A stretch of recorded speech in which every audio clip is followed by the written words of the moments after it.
ni daripada kita rasa esok api neraka, kita rasa esok segala siksaan dan juga apa benda yang telah dijanjikan oleh Allah terhadap orang-orang yang mungkar di dalam agamanya dan juga di atas muka buminya kita ni semua sebagai khalifah. Okey? Baik. Oh, dia makin naik. Gamaknya yang makin naik, makin sambung, makin duk bertambah. Tengok ni mesti kelang kalibuk, buka telekung. Oi, lekah Datuk dah on dah. Okey. Baik, tak apa. Terima kasih kepada semua yang bersama-sama dengan saya. Harap tak ada live lain yang clash dengan kita.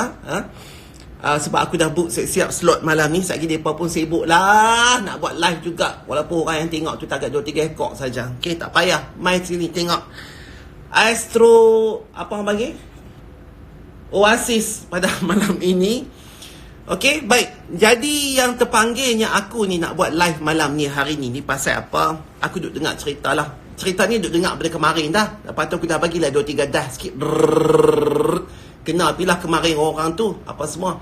Lepas tu duk main lagi DM tu suruh aku apa ni ulaskan sedikit apa benda yang duk viral lah ni apa semua. Dek, kerana perangai kita yang duk ada ni, termasuklah aku, anak-anak aku semua segala dalam rumah ni. Baik. Jadi sebelum kita nak cerita pasal benda-benda tu semua, apa T lah, M lah, B lah, apa sebab tu semua. Sebelum tu, saya nak cerita sikit di sini. Sebelum nak mula pun lah. Tak baca pun doa tengah hati. Rabbi israh li sadri wa yassir li amri wahlul 'uqdatam min lisani yafqahu qawli. Amin. InsyaAllah. Baik. Nak cerita mai sikit di sini. Okey. COVID-19 ni sebenarnya ada daripada pelbagai aspek dan sudut yang kita boleh pandang. Okey. Kalau hampa nak nampak benda tu sebagai satu bala yang Allah Ta'ala buat turun, boleh.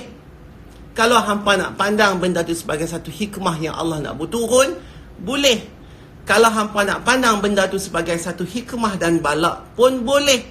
Kalau hampa nak pandang benda tu sebagai satu beban kepada hampa, ikut suka hampa. Kalau hampa nak pandang benda tu sebagai satu nikmat kepada hampa, ikut suka hampa juga. Apa pun hampa nak pandang COVID-19 ni, pandanglah dengan mata hati, cik. Jangan pandang dengan mata kasar kita. Pandang dengan mata hati, dengan iman, dengan kalbu, dengan otak, dengan akal, dengan ilham. Okey? Jangan pandang BPN. Betul ke BPN tu? Kau panggil apa? Apa nama? Lupa dah. Apa tu? Prihatin. Apa nama? Apa nama BPN tu? Prihatin Nasional. Apakah BPN tu prihatin ni? Bukannya BPN tu adalah buta perut nasional. Okey? Pandang benda ni semua, bukan benda ni saja, kena pandang semua benda dengan mata hati, celik kan? Bantuan Prihatin Nasional. Okey? BPN, bukannya buta perut nasional. Buta perut nasional tu hampa. Okey? Baik. Jadi, apabila kita memandang sesuatu benda yang berlaku, baik kalau benda yang besar dan tengah diperkatakan sekarang ialah itu COVID-19, itu benda yang besar. Benda yang kecil kita tengok pun kita kena tengok dengan mata hati. 2 hari sudah aku dah keluar dan lalu dah kot taman-taman aku ni semua, depan rumah ni semua. Aku dah habaq kat hampa. Zikir bukan sahaja macam la ilaha illallah, la ilaha illallah. Zikir tu kadang-kadang tidak berkumat kamit di lidah dan bibir kita, tapi berkumat kamit di hati kita. Betul ke hati belah ni? Hati belah ni. Okey? Lepas tu, bila kita zikir, kita tengok sehelai daun saja pun kita cukup. Ambil daun tu, belek. Ya Allah, macam mana hang boleh buat warna daun ni lagu ni? Akak-akak di dalam orak-orak di daun tu lagu tu. Daripada daun tu pula kena cahaya matahari. Menggunakan konsep solar tu jadi fotosintesis. Bertukar jadi makanan. Daun tu hantar melalui ke ranting. Ranting hantar ke dahan. Dahan hantar ke batang. Batang hantar ke perdu. Perdu hantar ke akak. Sampai lagu tu. Itu namanya zikir. Okey? Zikir. Jadi kalau kita faham konsep apa saja ciptaan dan juga makhluk Allah di atas muka bumi datangnya daripada dia, maka COVID ini juga datang daripada dia. Okey? Dan COVID ini sebenarnya kalau kita lihat semua benda yang berlaku di dalam konteks COVID ini, hampa dengar betul-betul, adalah dua rukun yang terdapat di dalamnya.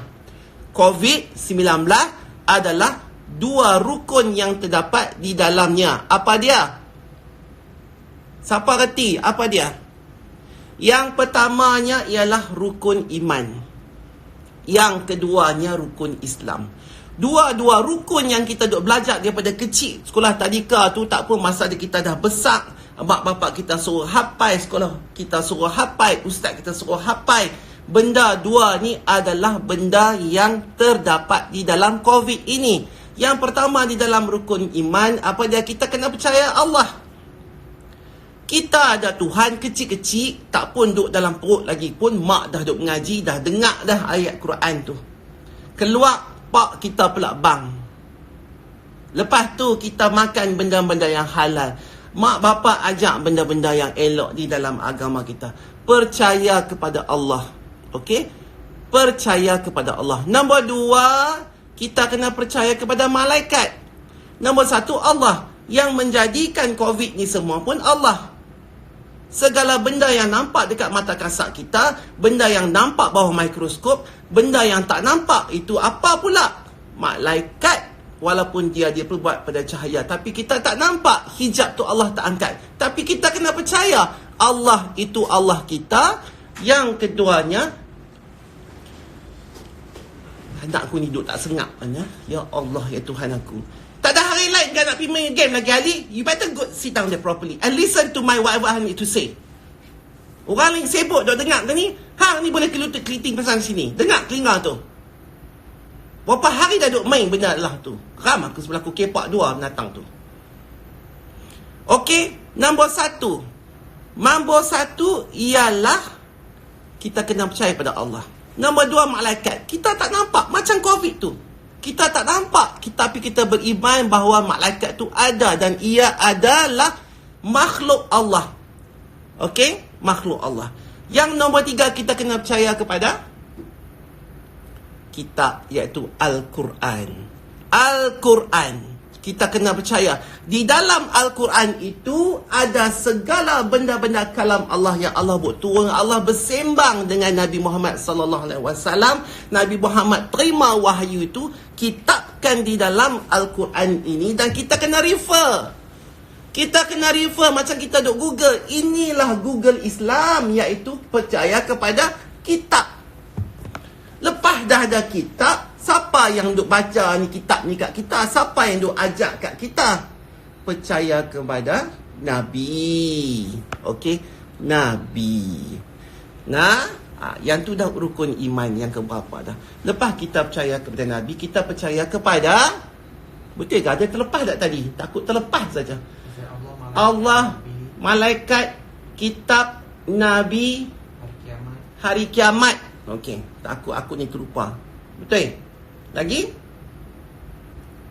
Okey. Jadi lepas kita percaya kepada Nabi, adanya Nabi-Nabi ini sebagai perantaraan antara Tuhan dengan kita manusia biasa ini, ya, maka kita kena percaya adanya hari kiamat. Okey? Hari kiamat. Hari kiamat itu adalah satu hari yang sangat pasti. Tolong cek. Hari yang sangat pasti. Iaitu hari itu nak tak nak dia akan mai.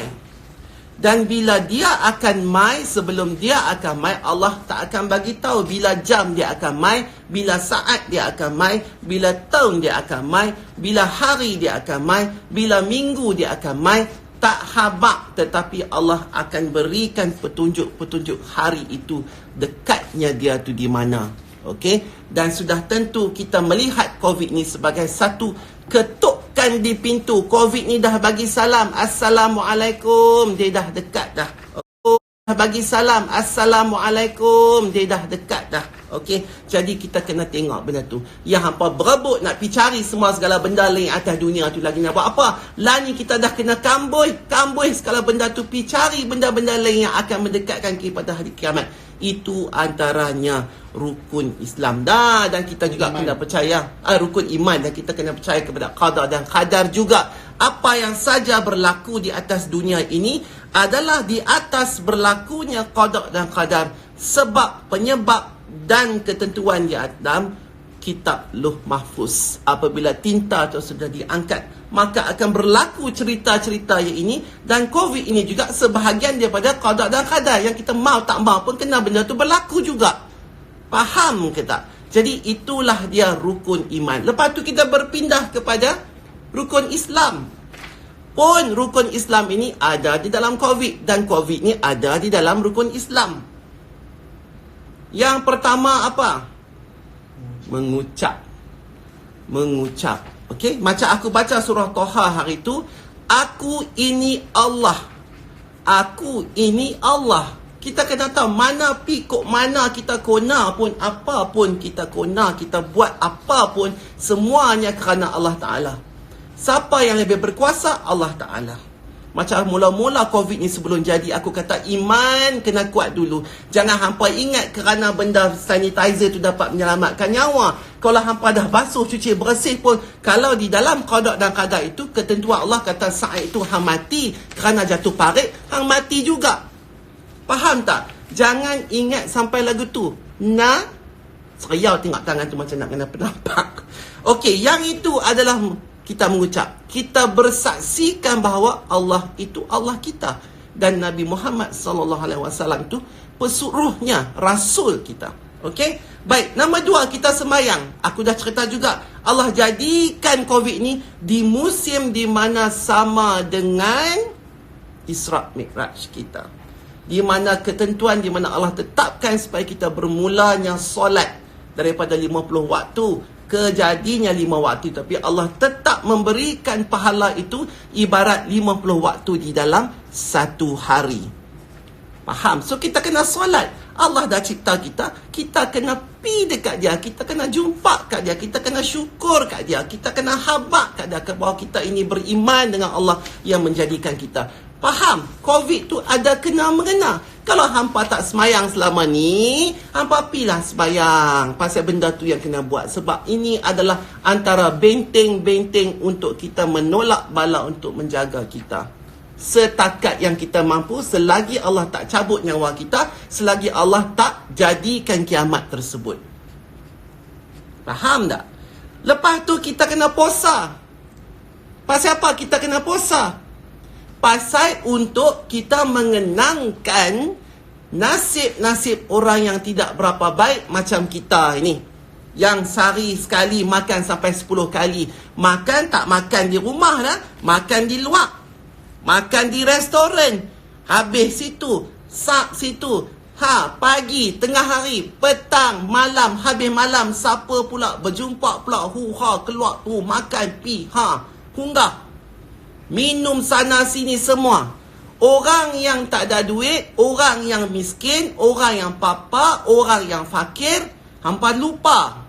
Sebab tu Allah suruh puasa. Bila kita puasa, kita rasa macam mana orang susah. Walaupun hang ada duit, hang tak boleh beli benda tu semua. Walaupun hang ada macam-macam dalam rumah, tapi hang tak boleh makan. Siapa yang perhati tu? Tak ada siapa perhati. Kalau kita di rumah, kita puasa pun ada. Kalau kita tak puasa, kita boleh makan. Tak ada orang nak marah. Tapi kalau kita beriman, kita merasakan bahawa Allah telah melihat, sedang memerhatikan kita, kita tak makan. Sama juga dengan benda ni. Jadi kita kena rasa. Orang-orang yang kaya kena rasa macam mana orang susah rasa. Yang tengok saja teringin nak makan, tak boleh makan. Pasal apa? Tak ada duit.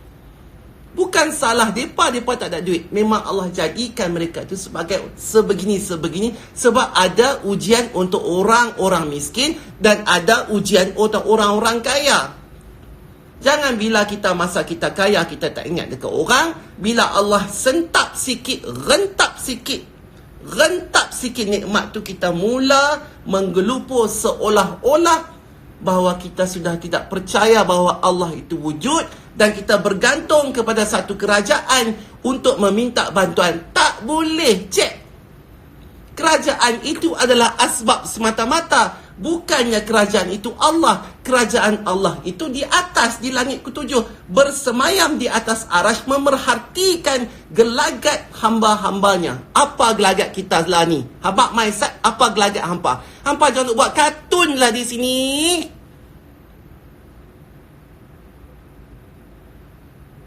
Lepas puasa apa? Allah train lagi kita dengan zakat. Sama ada duit yang dia bagi itu kita nak berkeluar ke tidak dengan sekian-sekian hal, dengan sekian-sekian peratus untuk menolong orang-orang susah. Berkeluar tak? Berkeluar tak setimpa dengan apa yang hampa dapat? Jangan ingat orang kaya berkeluar zakat tu zakat fitrah yang RM7 lebih, RM4 lebih semua tu. Bukan, itu fitrah. Ini zakat pendapatan. Jadi apabila kita tak mengeluarkan zakat dan apabila kita ditimpa musibah dan begini, kemudian kita menggelupuk nak cari. Faham tak? Zakat itu penting. Lah ni nak bayar zakat lagu mana pun tak boleh. Ni raya nak mai dah. Raya nak mai dah. Kita nak bagi zakat pun dah tak boleh dah. Pasal semua pakat-pakat duduk dalam rumah lari tak ada nak pergi cari. Siapa yang nak pergi buat kerja lah ni? Nak bagi zakat masa raya, siapa yang nak pergi buat? Tak ada siapa dah. Ini adalah di antara petanda-petanda kiamat nak dekat. Kiamat nak dekat. Antaranya ialah apabila tidak ada orang lagi yang boleh menerima sedekah. Bukan sebab kita ni masing-masing semua kaya raya sampai tak boleh terima sedekah. Hang kaya, aku kaya. Aku tak mahu, jangan sedekah aku dah penuh dah. Masalah di sini apabila kita ingin bersedekah, apabila kita tiba di bulan Ramadan, sedekah itu tidak boleh dibuat kerana tidak sampai. Tidak boleh sampai kerana disekati oleh benda-benda sebegini. Itu yang kita patut tahu dan dengar di kepala. Bukan kita nak minta peruntukan khas. Faham ke tak? Ini tanda-tanda kiamat. Masjid dihias bina. Mekah tu tengah buat besar expansion, bubuh chandelier, marble sana sini, pumpang. Lah ni, adakah penghuninya di situ? Adakah penghuni di Makkah, di Masjidil Haram sekarang ini? Masjid mula kosong. Sedekah tidak dapat diberikan. Haji, rukun Islam yang seterusnya. Apa kita nak jawab, cik? Haji, apa kita nak jawab? Selama ni tak pernah ada begitu. Tak boleh tahun ni. Ini adalah ketukan Assalamualaikum hari kiamat. Okey, yang dah dekat. Dan hari kiamat tu akan tiba apabila dunia ini kembali cantik kembali, semuanya sungguh makmur kembali, dan ketika itulah tiupan sangkakala akan mula ditiup oleh malaikat yang menjaga serunai itu. Kerana apa Allah buat ketika itu kiamat itu akan diambil? Kerana Allah nak cuci kita sekarang ni, nak cuci betul-betul supaya kita menyucikan diri kita, menyucikan kaum keluarga kita, menyucikan anak-anak kita, menyucikan bangsa kita, agama kita, negara kita. Kita bagi satu peringatan, satu ujian macam SPM tu, ujian tulis, hampa fail ke pass ke apakah. Dan apabila dia dah cuci semua, dah jadi baik apa semua, negara ataupun bumi ini akan kembali makmur, akan penuh dengan kehebatannya. Dikala itulah maka kiamat akan berlaku. Kerana Allah tak mau nanti pada hari kiamat itu, masa berlakunya ketika itu, manusia berada di dalam kealpaan. Kerana telah diberikan peringatan sebelum itu. Dan kita kena ingat, ini adalah satu momen di mana ada dua yang kita kena takut. Satu, takut kita mati kerana COVID ni. Dua, kita takut kerana ini adalah satu, tinggal berapa simpang saja lagi nak sampai ke penghujung jalan kita. Okey? Jadi kembali kepada apa yang aku nak habaq dekat apa semua ni pasal rukun Islam dan rukun iman adalah equals to COVID ni. Semua itu Allah rumuskan dalam satu wabak penyakit supaya kita melihat itu dalam sebagai satu bentuk yang sangat besar pengajaran dan ujiannya. Allah nak jadikan kita tu kembali kepada Allah supaya apabila kita mati besok ni, kita tidak mati di dalam keadaan yang lara, dalam keadaan yang tenganga, dalam keadaan yang terjelen, dalam keadaan yang terbeliak sebab ketakutan melihat malaikat maut datang di dalam keadaan kita tidak bersedia. Faham tak? Okey, dan kita berbalik kepada tu. Aku ada satu ayat untuk hampa daripada surah Al-Baqarah ayat 280 yang aku nak timbulkan sengaja. Isu ni aku tak sebutlah sebagai satu isu khusus, tetapi kalau hampa pandai tangkap, hampa dengar elok-elok lah. Okey, ayat 280 surah Al-Baqarah. Dan jika yakni orang berhutang itu di dalam kesulitan, maka berikanlah tempoh waktu sehingga dia mendapat kemudahan. Makna kata bila ada orang berhutang dengan kita, berhutang ni selalunya orang miskin berhutang kepada orang kaya. Tetapi dalam aku punya kelompok-kelompok circle ni, orang kaya pun berhutang dengan orang kaya juga. Orang kaya pun ada berhutang dengan orang kaya juga. Aku tahulah, aku golongan VIP ni, okey? Jadinya, apabila seseorang itu berhutang kepada orang yang satu lagi, mana kata dia dalam keadaan susah, yang amat memerlukan, okey, di dalam kesulitan, maka berilah tempoh waktu sehingga dia mendapat kemudahan itu. Ini yang kerajaan kita tengah buat. Tidaklah disebut kata berhutang, tetapi dalam keadaan fakir, susah. Ni yang segala B40, M40 ni.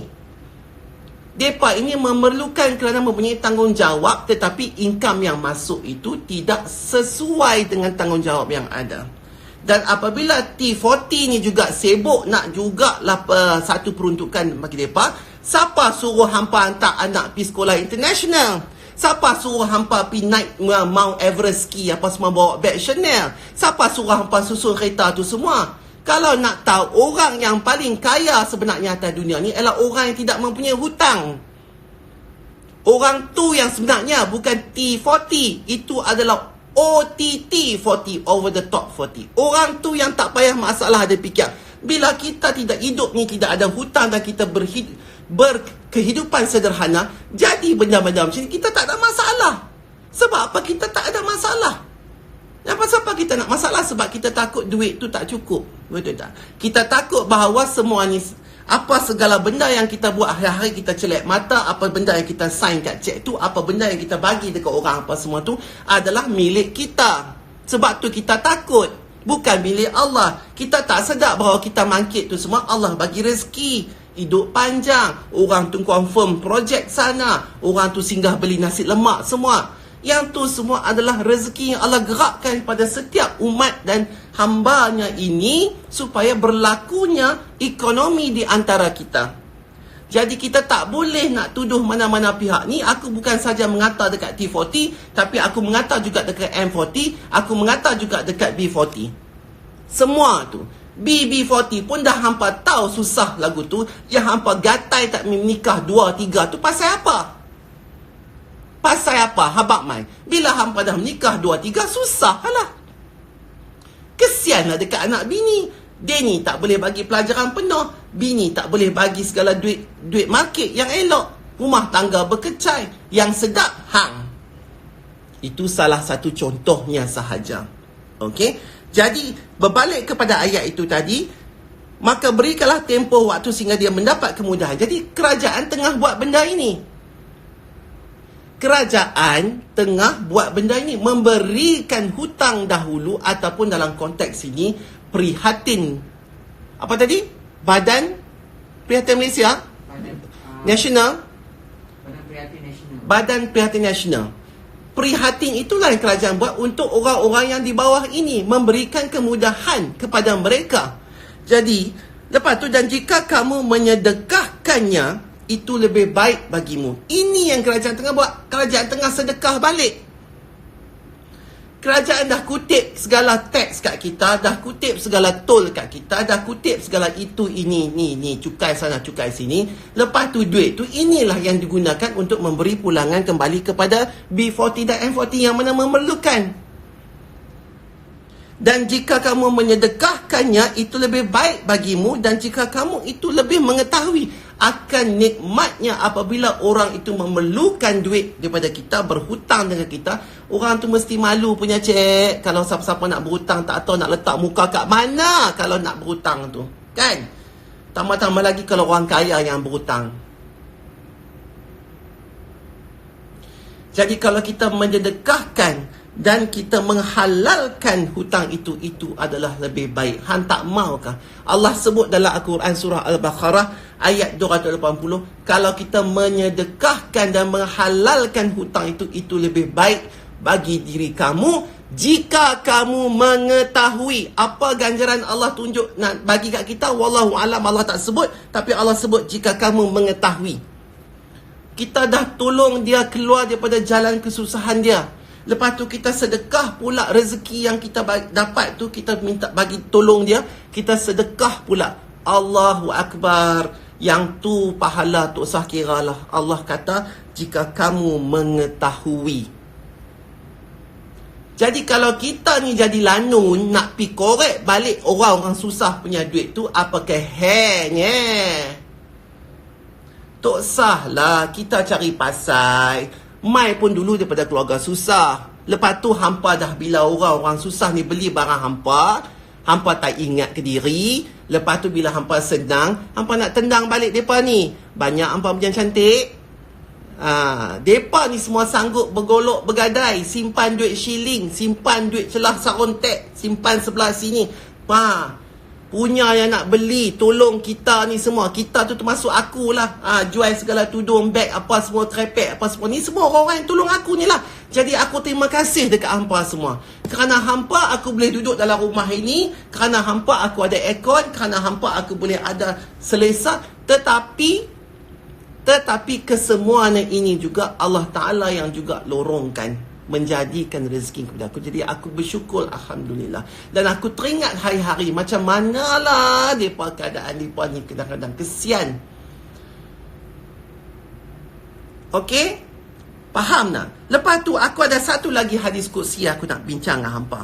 Di sini, ni semua pun berkaitan dengan kursi, berkaitan dengan COVID dan berkaitan dengan perwatakan kita apabila berdepan dengan benda-benda yang orang kata yang main daripada Allah, tapi kita seolah-olah macam ketika tu kita semua jadi kapiak. Kita jadi kapiak, kita tak teringat kata kita ni wujud dilahirkan, ditiupkan roh ke dalam badan kita, jasad kita oleh Allah. Dengar betul-betul hadis kursi daripada Abu Hurairah. Dia berkata, Rasulullah sallallahu alaihi wasallam jawab, ni live nah, sallallahu alaihi wasallam bersabda, sesungguhnya Allah Subhanahu wa taala berfirman. Allah firman. Hadis kursi ni apabila ada dialog di antara Allah dengan Nabi Muhammad sallallahu alaihi wasallam tanpa ilham, tanpa wahyu, tanpa Jibril, berdialog. Okey? Aku berhutang kepada hamba-Ku tetapi dia tidak memberiku hutang. Allah kata sendiri, Allah firman sendiri, Allah berhutang dengan kita kerana Allah cakap. Mana kata kita di bawah tanggungan Allah, maka Allah berhutang dengan kita dengan memberikan rezeki kepada kita. Allah berhutang. Hari-hari kita setiap saat itu ada saja dalam bentuk jenis semua Allah berhutang dengan kita. Dia berhutang nafas kepada kita. Dia berhutang rezeki kepada kita. Dia berhutang kesihatan kepada kita. Dia berhutang kenikmatan kepada kita. Sebab Allah menjadikan kita. Jadi dia berhutang dengan kita. Tetapi dia tidak memberiku hutang. Dan hamba-Ku telah mencelaku. Allah berfirman, Allah habaq dekat Nabi Muhammad, dan hamba-Ku telah mencelaku. Dahlah Allah bagi segala nikmat, tetapi hambanya pula cela. Kita cela, kita maki sana, kita keluh sini, kita macam-macam, kita bebai, kita hingak, kita bising pasal benda COVID ni. Bising tu, pung pang, tak kena saja. Kita mencela Allah. Kita mencela Allah tanpa kita sedari. Kenapa Allah kata begitu tu? Dan hamba-Ku telah mencelaku tetapi dia tidak menyedarinya. Ni sebiji firman Allah. Dia tidak menyedarinya. Dia berkata, Alangkah malangnya masa. Alangkah malangnya masa. Padahal aku adalah masa. Kita kata malangnya masa. Malanglah kita ni semua. Oh, tak boleh keluar, malang. Kita nak itu, tak boleh, malang. Kita nak sini semua, malang. Kita nak buat meniaga jatuh, malang. Kuno-kuno kita nak bayar apa semua tu, tak boleh sebab bisnes tak masuk, malang. Kita kena bayar gaji ke orang, EPF lah, itulah ini, malang. Kita kena tahu apabila Allah menyebut masa tu, di dalam masa tu banyak benda yang berlaku di dalam masa. Semua benda itu masa. Kita bernafas masa, kita solat itu masa, kita berjalan itu masa, kita membuat tindakan itu semua masa. Allah kata, padahal aku adalah masa. Kemudian Abu Hurairah membacakan ayat, jika kamu meminjamkan kepada Allah dengan pinjaman yang baik, maka nescaya dia melipat gandakan untukmu dan mengampunkanmu. Jadi manakala di sini tuan-tuan dan puan-puan muslimin dan muslimat yang dirahmati Allah, maka kita ni tak boleh mencela apa saja benda yang berlaku, kerana benda yang berlaku itu adalah masa, dan masa itu adalah Allah Subhanahu Wa Taala. Okey, jangan kita jadi mereka-mereka yang kufur. Dan Allah pun dah kata, Nabi sendiri pun dah kata, azab kepada umatku ini akan lebih jauh buruk daripada azab umat-umat Nabi yang terdahulu. Dan ini wallahu a'lam merupakan antara azab kepada kita. Kita mungkin tak ada banjir yang besar, kita mungkin tidak ada ledakan gunung berapi sampai menenggelamkan kota kita, kita tak ada penyakit yang orang kata tu pernah dulu tapi tidak direkod berapa kematian, tapi benda ini sedang berlaku di zaman ini, dan ini merupakan salah satu bala yang diturunkan, yang Allah kata dan Nabi kata juga adalah salah satu benda yang akan diuji umat-umat Nabi Muhammad. Jadi kita sekarang diuji oleh Allah, oleh masa. Maka janganlah mulut tu ceoi dan hati tu cepat sangat nak berkeluar benda-benda kata-kata yang akan memusnahkan balik kepada kita iman kita, tauhid kita, agama kita, mak bapak kita, anak-anak kita, laki kita, kita sendiri. Faham ke tak? Aku dah sebut pasal rukun iman, aku dah sebut pasal rukun Islam, aku dah sebut dah pasal surah Al-Baqarah ayat 280, hadis Qudsi pasal mana itu dia COVID. Dan apa kita sebagai umat Islam yang percaya bahawa kita ni adalah umat-umat Nabi Muhammad dan juga hambanya kepada Allah Subhanahu Wa Taala, apa kita patut buat? Orang dah lah susah, hampa pelingkuk pula buat masuk asam garam keping serai tomeh lagi ke atas. Duk cari duit dan juga rezeki. Ingat sikit, kadang-kadang orang-orang yang tadi aku saja buat kuih cara tu dengan hangat, dengan apa, dandanlah aku ni dalam kepala duk teringat kaedah. Ya Allah, macam manalah kaedah nak siapkan satu Tupperware ada 32 biji loyang tu sampai terbakar muka, perut, apa semua hangat semua. Nak siapkan satu loyang yang harga RM32. Itu nak bakar, nak susun, nak bancuh, nak apa, nak bukmai kat sini, apa semua. Nak cari rezeki. Itu kaedah. Tak apalah, aku dah fund dah dia punya capital. Ni yang duk tepi-tepi jalan tu, yang duk tunggu melengung, ada gerai yang tak berhenti, tak putih orang mai pasal dia duk tempat strategik, dia LRT ke ataupun dia masak sedap ke, orang tahu dia masak sedap, tak putih orang duk beratok. Alhamdulillah. Macam mana pula gaya ada makcik tu yang tak ada orang mai pun dalam 3-4 orang beli nasi lemak, beli kuih tu pun bukan dia buat. Kadang-kadang orang mai letak di belas plastik tu dia punya duit, lepas tu dia kena bayar kat orang yang mai letak kuih tu. Berapa dik sangat dia dapat? Kalau satu hari dia dapat dalam RM50, RM70, kalilah sebulan RM1,500 tu, nak makan apa cik? Itu belum lagi kos dia nak buat, tinggal suku tu balik di rumah pula, anak bergedua, laki pun ada, apa semua kerja dereba tak cukup, nak makan apa? Jadi kalau kita tak dah duk kaya-raya ni nak pi rampas juga allocation depa tu semua. Pasal apa? Tak payahlah. Faham ke tak? Masa hang duk naik ski dulu dekat Saji tunjuk beg Chanel tak pasal-pasal. Adakah pi mau apa semua ski tu bawa beg Chanel besar tu? Apa ke cerita? Janganlah jadi orang kaya buta perut, tak pandai styling. Itu aku dah geram dah. Hang nak tunjuk hang main ski ke? Hang nak tunjuk hang ada beg baru? Hang ingat depa-depa yang tengok ni walaupun tak sekolah ni buta perut ke nak percaya? Depa duk gelak kik situ tahu walaupun depa ni buta perut. Walaupun depa ni miskin, depa tahu hampa punya penipu tu semua tu. Boh beg dalam tu buat apa? Nah, hari ni nak pakai apa? Tunjuk beg ni, tayang kot tu. Bila tangkap gambar beg tu mai ke depan. Kesemua yang direct tu beg semua mai ke depan. Tahu ni raya, buatlah lagu tu perangai lagi. Mai di rumah hihi open house menyanyi, menari apa semua bergolek lah sebelum situ. Mai bila nak tangkap gambar raya, pakat-pakat cari. Where's my handbag? Where's my handbag? Oh, where's my handbag?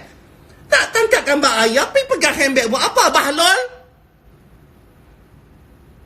Tak ada kena-mengena. Raya tu nak masukkan silaturahim. Penat. Aku buat ke semua jiwa ni nak tunjuk silaturahim antara orang kaya dengan orang miskin. Rapatkan tapi hampa tetap nak buta perut. Nak tayang juga beg carry hampa tu masa tangkap gambar raya. Nak buat apa? Tak ada kena-mengena. Patutnya raya tu yang kaya-kaya tu pi masuk pendalaman suar duit raya kat depa tu, bukan yang tangkap gambar raya pegang beg Kelly, pegang beg Chanel. Boh tan depan tu aku cukup benci macam tu tau. Ambil beg tu boh tan depan ni. Kalau 10 orang ada perempuan situ, 10 nanti bubuh lagu ni. Pasal apa aku nak tanya? Pasal apa? Aku yang fashion designer pun meluat tengok, apatah lagi orang lain.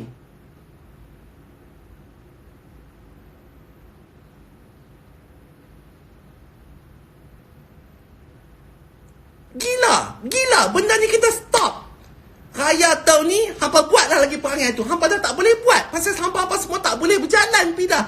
Ramadan ni pun, kalau kata kerajaan kata kalau kita dah clear, aku sangsi benda tu akan clear. Hampa jangan pergi keluar di masjid, nak gatai ke tegak, nak pergi juga tarawih. Duk di rumah elok-elok. Benda ni tak akan clear. Buat masa terdekat ni, kalau hampa keluar lagi macam tu, sampai bila rantai ni tak akan putus? Sampai bila lah kita tak boleh raya? Tahun ni ke, tahun depan ke, berapa tahun? Sampai bila orang lain yang dah kumpul duit nak pergi haji tu tak boleh? Itu perkataan mampunya haji itu. Baru kita tahu rupanya Allah sebut kata sekiranya mampu. Kalau kita nak pergi haji, sekiranya mampu. Bukan mampu daripada duit ringgit, cik oi. Bukan mampu daripada duit ringgit. Mampu daripada segi kesihatan, fizikal dan juga kalau kata tak ada penyakit, pun mampu juga. Lah ni duit ada, fizikal ada, apa ada, boleh pergi buat haji. Baru kita tahu mampu tu sebenarnya dalam konteks apa yang Allah sebutkan.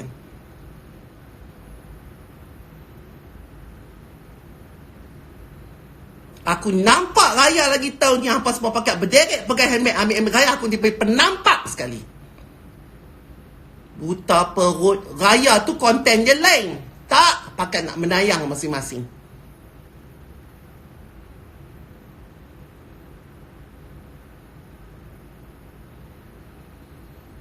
Faham tak? Lepas tu aku baca lah, aduh, bukanlah mereka ni nak jarum aku, tak. Tapi aku baca tweet ni lah, DM mereka screenshot hantar kat aku yang orang duk tweet apa semua tu. Para artis ni boleh tak jangan jadi buta perut sangat tu tak? Hampa tu memang dah siap sedia buta perut. Akai botang mana? Bila jadi benda lagi ni, lagilah hampa tu jadi buta perut. Makan apa cek? Semua hitam ke?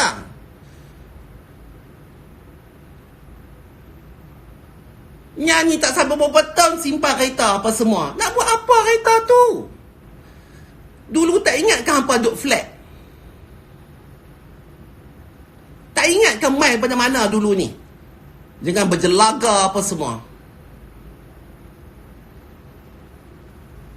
Kalau hampa buat perangai gitu, hampa tak buka mulut hampa yang pekong tu, tak apa. Duk sengap-sengap. Kalau tak boleh keluar benda yang elok, duk sengap-sengap. Jangan duk cueh sana. Jangan tunjuk kata dalam ni kosong.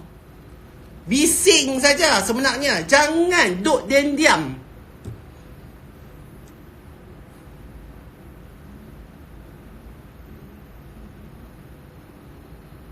Bila kita punya kehidupan ni penuh dengan expenses, hantar 10 anak tu pergi sekolah mengaji, sekolah tinggi yang yuran sampai berapa puluh ribu, ratus ribu tu. Kalau kita ni duk rumah besar macam ni, lepas tu hutang sana, hutang sini, hutang sana, tu lah beg pun tak bayar habis. Tu pun kalau beg tu original. Kalau beg yang beli pada China pun kurang, kalau beg asal harga 25,000 dekat China tu, kalau grade A pun main-main dekat 4,000 juga. Kalau kita dah biasa hidup macam tu, kita create kehidupan kita macam tu, bila mai benda yang tiba-tiba mengejut ni, memanglah kita jadi bercempaka, takut. Apa aku nak makan ni? Apa ni semua? Memanglah tak cukup. Orang lain yang duk pakai telefon Nokia yang tak ada gambar, tak ada apa tu, macam mana ceritanya? Kita ni yang tak lingkup, dia duk beli sampai 2-3. Satu yang ni. Satu ni untuk bisnes. Yang ni untuk tu. Yang ni untuk ni. Bila dah jadi begini, memanglah hampa yang paling cemas sekali. Sebab apa? Hampa pun duduk atas hutang yang paling banyak daripada orang yang duk meniaga nasi lemak tu. Dia pun cash. Kita hutang. Paling-paling yang hampa boleh buat pun ialah macam kes aku, paling-paling boleh buat pun yang hampa boleh buka mulut mula-mula pun ialah minta tolong kerajaan kalau boleh turunkan sikit rate untuk EPF potongan daripada pihak majikan. Sebab lah ni dah turun 7% kan dekat staff. Yang staff akan carumkan 7%. Majikan akan stay. Minta tolonglah kat kerajaan. Tak lama, setahun saja. Buat turun sikit saja peratus. Itu yang patut kita mula-mula minta. Bukan minta segala peruntukan khas. Ni peruntukan apa? Dah nama pun bos kan. Masa hampa kaya dulu tak ingat staff-staff semua. Hampa tak ingat lah kata mereka ni yang duk tolong hampa meniaga apa semua. Hampa tak ingat lah segala makcik-makcik ni semua yang duk beli tudung lah, apa lah, slipper lah, kasut lah, minyak wangi lah, pun cuci muka lah, apa semua. Mereka ni lah nak beli. Kalau mereka nak beli yang segala mahal-mahal tu memang kita tak boleh. Sebab yang mahal tu kita yang duk beli. Yang mereka ni yang duk beli barang kita yang murah tu. Dan kita buat murah pun sebab kita nak suruh mereka beli. Dan mereka ni adalah 40% B40, 40% M40. 80% population Malaysia itu datang daripada golongan yang beli barangan kita. T40 itu, T40 kan? T40 itu adalah 20% saja. Jadi, kekayaan yang kita ada lah ni untuk orang yang kaya tu main daripada sana melalui keredaan Allah Subhanahu Wa Taala. Jadi bila kita terjadi yang benda macam ni, mereka tak boleh beli barang kita, mereka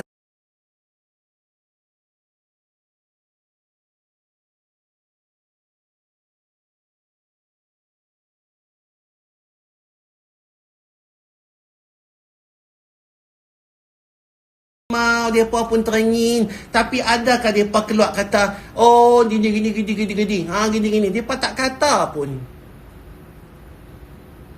Mereka kata, cukuplah dengan rezeki yang Allah bagi kat kami. Kami bersyukur. Ada apa-apa yang best kah?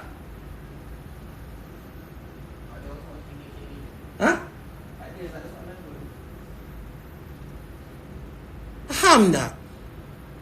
Kita ni dalam hati ni kena ada belah sikit. Tahu tak belah tu bila tengok orang tu belah balik. Teringat dulu kita ni lagu mana, main pada mana. Aku ni dulu masa belajar tu, duit dalam BSN tu tinggal RM5 4 kupang. Nak berkeluar paling-paling sikit RM10. Tak boleh. Kalau aku boleh tumbuk mesin tu, ambil yang RM5 tu pun jadilah masa ketika itu.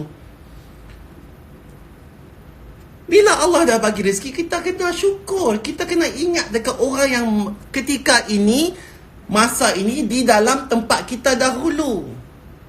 Jadi kalau hampa tak mau rasa kecut perut bila terjadi benda macam ni, kita kena bermuhasabah diri. Faham ke tak? Belas ihsan kepada orang lain.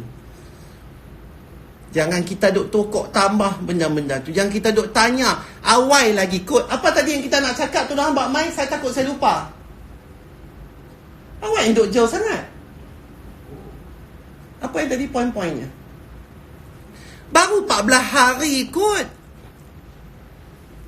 Baru tak sampai sampai 2 minggu lagi. Tak sampai 2 minggu lagi kita diuji sebegini, kita dah menggelupok, dah minta, tak tahu nak minta kat siapa dah. Seolah-olah Allah tu tak ada, tak dengar. Seolah-olah depan mata kita adalah kerajaan tu saja sebenarnya yang boleh buat kepada kita. Sedangkan cuba tengok keliling dalam rumah hang tu. Ada washing machine, ada peti ais berapa pintu, ada dapur, ada itu, ada sofa tempat tengok TV tang sana. Sagi sofa sini nak buat cerita lain pula. Sagi ada bilik makeup pula asing, ada bilik wardrobe pula asing. Gitu pula. Tudung jangan cakap lah daripada hujung ni sampai hujung ni semua color pun ada. Kasut jangan cakap lah daripada hujung ni sampai hujung ni semua ada. Orang susah apa daripada? Bercatu, cik. Bercatu. Takkan mereka nak makan macam tu saja. Tu anak-anak duk melangut kepada mereka tu. Mak, hari ni kita makan apa? Bapak teringin tengok budak tu makan aiskrim. Bapak nak jawab apa?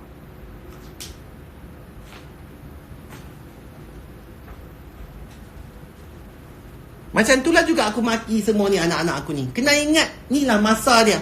Inilah masa dia. Sebab hampa lahir-lahir senang. Macam mana aku nak try bagi hampa susah pun, aku pun tak tahu macam mana. Sebab itulah Umar tu aku hantar tepi asrama. Biar hang susah sikit.